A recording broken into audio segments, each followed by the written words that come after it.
kādām mazām ieliņām mēs ejam uz kādu templi. Pavisam šaura veco laiku ieliņa. Visādi veikaliņi pa vidu.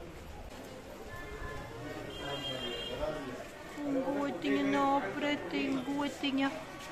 Te nemūžam viens pats tāds tempļus neatrastu. Tas ir vienkārši labirinti.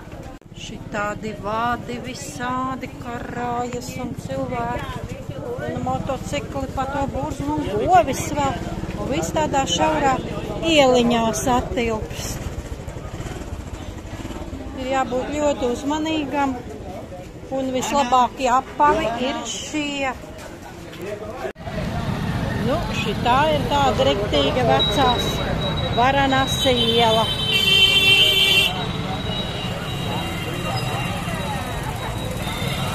Ņiguņāgu iet, ņiguņāgu.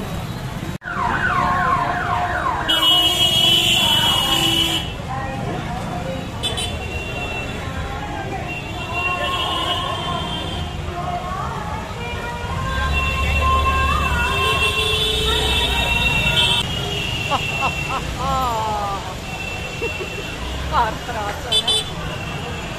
Mēs iznācām ārā no Višvanaka tempļa. Bija vesela procedūra, lai tam tiktu iekšā kaut kādu stundu. Mēs nogaidījām biļetes, bija jāpērk. Vienkārši maz divu svētību viņi dabūjām, un tas ir viss, bet templis bija ļoti vecs. Ar tādu zeltu kupolu viena daļa bija, un enerģija, tāda mīlestības enerģija, es vismaz sajūtu.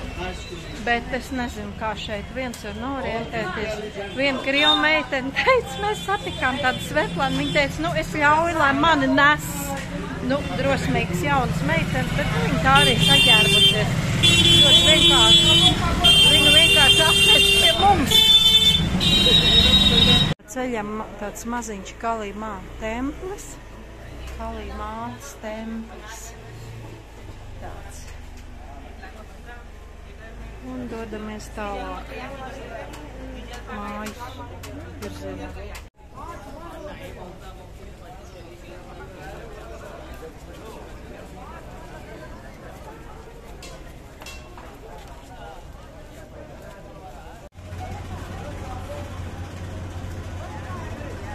Sāk jau satumst.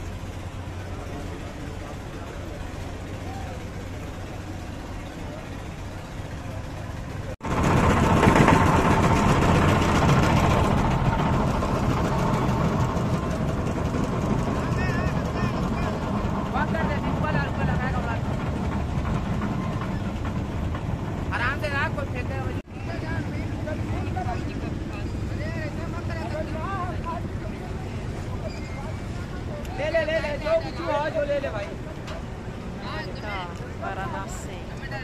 Mans sapnis otrais ir piepildījies. Varanasi.